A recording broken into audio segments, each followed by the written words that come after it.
They called me the family failure, but while they laughed, I built a billion-dollar empire in silence. Now they're about to find out who I really am. The crystal chandeliers of Loom cast soft, elegant shadows across white linen tablecloths, the kind that whispered wealth and exclusivity in the quietest of tones. Polished silverware gleamed. Glasses sparkled like they knew secrets. I adjusted the sleeves of my plain black blazer. It was off the rack, slightly worn, but chosen with precision. Let them believe I couldn't afford better. That illusion had served me well. At the center of the room, my sister Victoria glowed like royalty. Her Chanel suit hugged her figure just right, every strand of her honey blonde hair curled into effortless perfection. She laughed easily, confidently, her manicured fingers brushing the arm of a powerful-looking man in tailored navy. That was Olivia Thorne, my older sister, the golden girl. A self-made woman, if you ignored the part where she'd stepped onto our father's shoulders to get there. She sat surrounded by her elite clients, looking like a CEO, acting like a queen, and talking, always talking about me. From a distance, I could hear her laugh, that performative, silvery giggle. "Oh, my poor sister Liv," she was probably saying. Still living off her savings. Couldn't handle the pressure in finance. What they didn't know, those savings were worth $4.2 billion as of this morning's market open. And Liv, darling. Victoria's voice rang out as I approached the table. It carried that cruel mixture of forced affection and thinly veiled mockery. "So glad you could join us." She smiled like I was a charity case she'd invited out of pity. Her gaze flicked to my blazer with theatrical disapproval. "You really should have said it was at Loom. You could have borrowed something more appropriate." I took my seat, the one furthest from her VIPs, of course. I glanced around. This wasn't the first time I'd dined at Loom. Just the first time I'd let my family see me here. "The blazer's comfortable," I said casually, folding my napkin across my lap. Victoria blinked, baffled by the concept of comfort over brand names. "This is Harrison Blake," she said next, gesturing toward the salt and pepper man beside her. "He's considering moving his tech portfolio to our firm." She stressed the word out, staking her claim to power. "Harrison, this is my sister, Liv. She used to work in finance too before," she trailed off dramatically. "Before I decided the corporate hamster wheel wasn't for me, I finished smoothly, accepting the wine list from the hovering sommelier." Victoria's lips thinned. She'd hoped I'd let her finish that story, about my burnout, the breakdown she'd invented and whispered to every socialite she knew. And Harrison smiled politely. "Victoria said you were between opportunities. That must be difficult in this market." I looked up at the sommelier.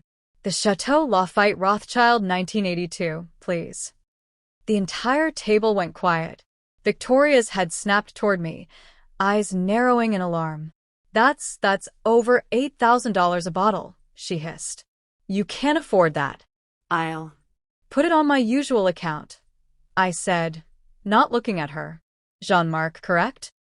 "Of course, Miss Thorne," the sommelier said with a slight bow.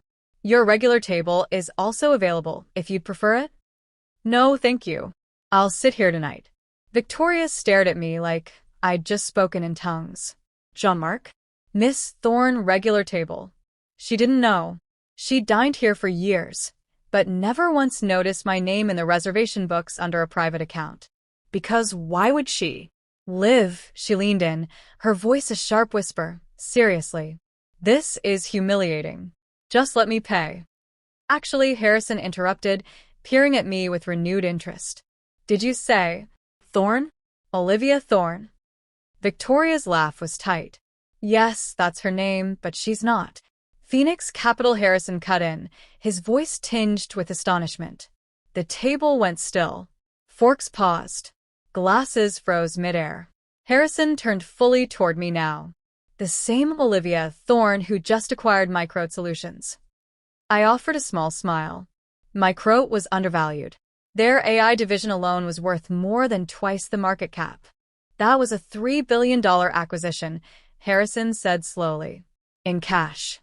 Victoria looked like she'd been slapped. Her flawless complexion turned bone white. There must be some mistake, she stammered. She works from her apartment. She doesn't even. She runs one of the most successful private equity firms in the country, Harrison said, eyes never leaving me. I can't believe I didn't recognize you sooner. Your dismantling of Bennett Industries last year was masterful. I raised my glass, remembering how Victoria had called me unemployed during that deal, while I secretly tore her client's empire apart. You're not, she started. Between opportunities? I offered with a polite shrug. No. I'm exactly where I planned to be. The rest of dinner unfolded like a live-wire opera. Every lie Victoria had spun unraveled at the seams. Every half-truth she'd told about me publicly detonated in front of her clients.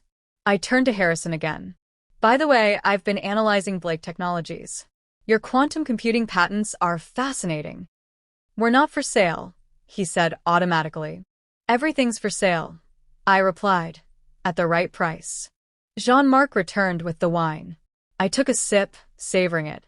Oh, and Victoria, don't worry about the bill. I own this restaurant.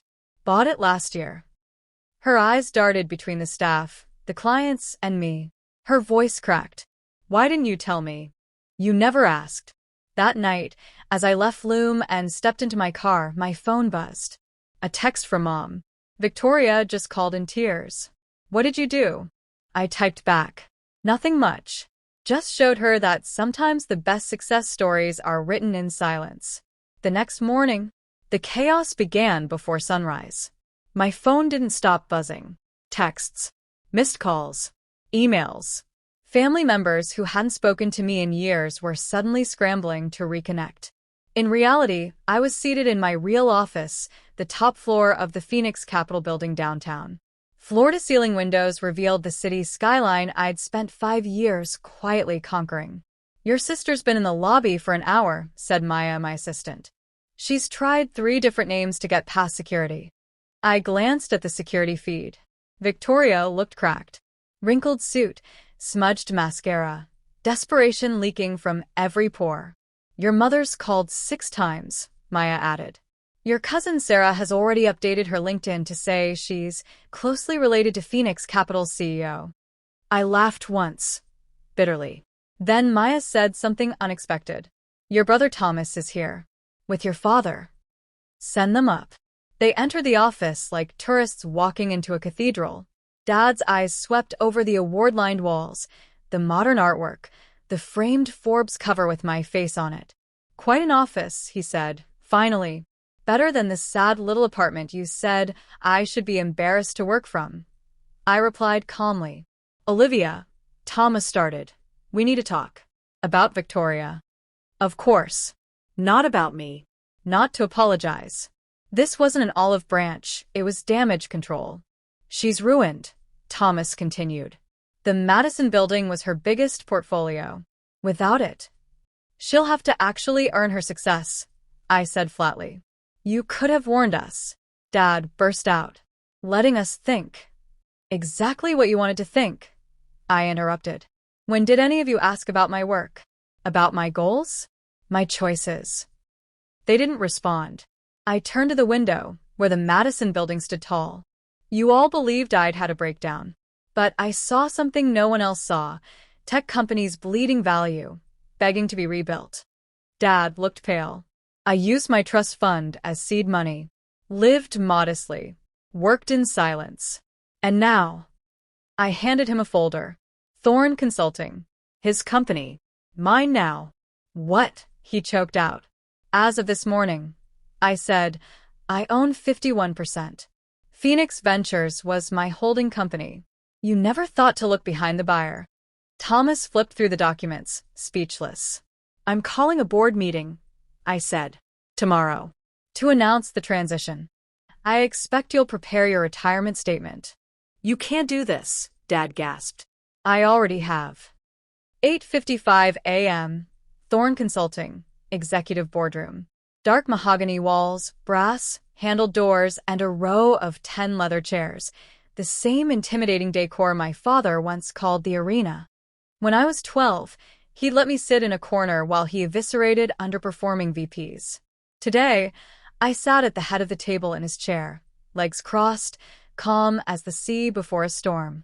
One by one, directors filed in, clutching the glossy press packet my team had couriered before dawn. Their expressions ran a gradient from confusion to naked fear. At 8:57, the double doors burst open.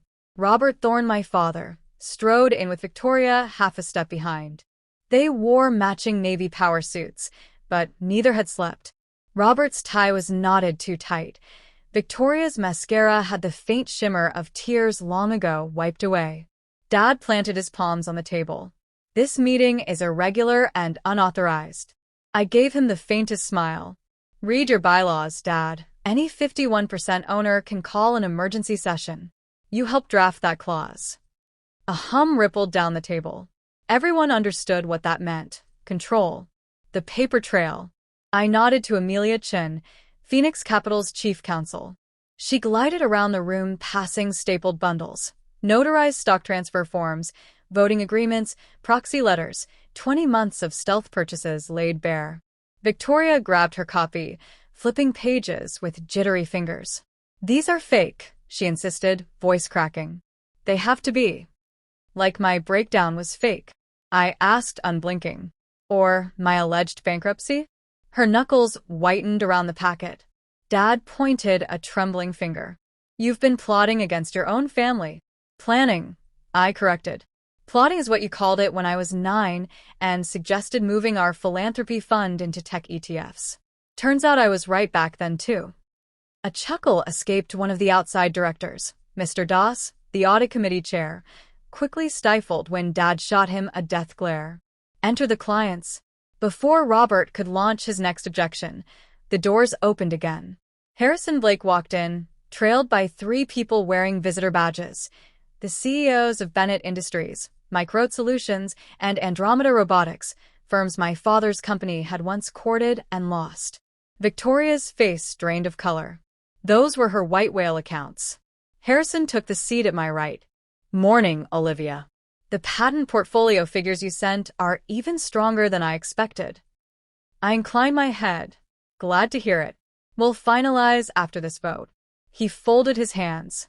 Full disclosure to the board, Blake Technologies intends to move its entire asset management mandate, $19 billion, under Phoenix Capital on the condition that Ms. Thorne assumes effective control. 19 billion. A hush so deep I could hear the clock tick. The numbers that kill. I clicked the remote. The wall screen sprang to life with bar charts. No fancy colors, just brutal grayscale. Client churn, up 40%. R&D spend, flat for 7 consecutive quarters. Revenue per advisor, down 23% year over year. These slides use your own data, I told the board. Robert's strategy has been harvest, not grow, milking legacy clients while ignoring market shifts. That model ends today. Mr. Nguyen, the operations director, cleared his throat. Robert, I've raised these issues for a year. You tabled every motion. Dad glared. Nguyen stared back, unexpectedly emboldened.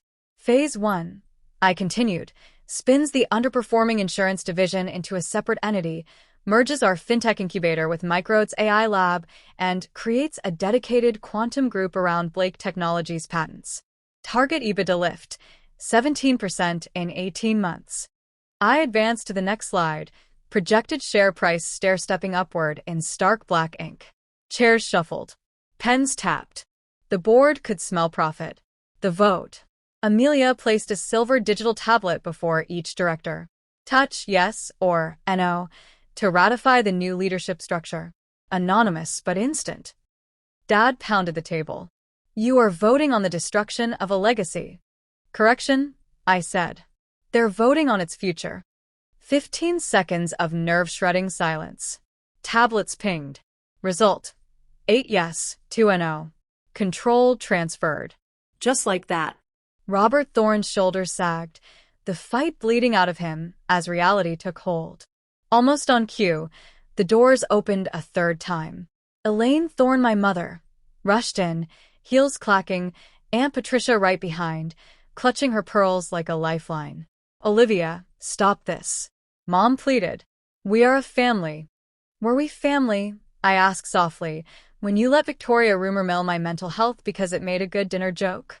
Were we family when you uninvited me from Dad's 60th because my sad career embarrassed the guests? Mom faltered. Tears welled, but for once I didn't soften. I'd earned this armor. Victoria pushed past her. You think money makes you powerful? No, I said. Competence makes me powerful. Money just pays the electricity bill. Security appeared. Robert looked at me, equal parts fury and something like awe. I built this company from nothing. And then you stopped building, I said. That's why you're leaving with a full pension instead of a pink slip. Take the graceful exit, Dad. He opened his mouth, closed it again. The Titan deflated. As the ousted trio were escorted down the hall, I turned to the remaining directors. Gentlemen, ladies, meet your new strategic partners. Harrison and the other CEOs distributed thick binders titled *Integration Roadmap. We spent the next 3 hours in real work, operational synergy, governance reform, ESG commitments, global tax structures. By noon, we'd scheduled a joint press conference and greenlit a $150 million innovation fund. City lights glittered like scattered diamonds beneath the floor-to-ceiling glass. I removed the plain black blazer and hung it on a mahogany stand. Beneath it, a precisely tailored cream silk blouse. Quiet luxury no one had noticed under the cheap jacket. Symbolic. Maya stepped in, tablet in hand. Press reaction is 95% positive. Clients are flooding onboarding. One more thing. Thomas sent flowers with a card. Always believed in you. Sorry I stayed silent. I smiled, surprisingly moved. Send him an access badge for Monday. Let's find out what my little brother can really do. And your mother? Maya asked gently. She's called 9 times. Hold the calls through the weekend. I stared out at the skyline. We'll have boundaries now. She nodded and left. Silence returned, my oldest ally. I opened the family group chat. 53 unread messages of panic, apologies, recriminations. I typed. Next Sunday dinner will be in Phoenix Capital's boardroom. Dress appropriately. We have a new hierarchy to discuss. Send. They once said I was the family failure, the sister who cracked under pressure, the daughter who wasted her education. But while they were busy crafting a bedtime story about my downfall, I wrote a business plan in the dark and executed it with surgical precision. Revenge? Perhaps. But mostly proof. Proof that the smallest voice in the room can learn to roar, and that the world's sharpest blade is the one no one sees until it's already at their throat.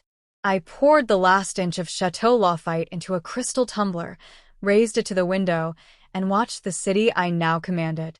They underestimated me. They won't do it again.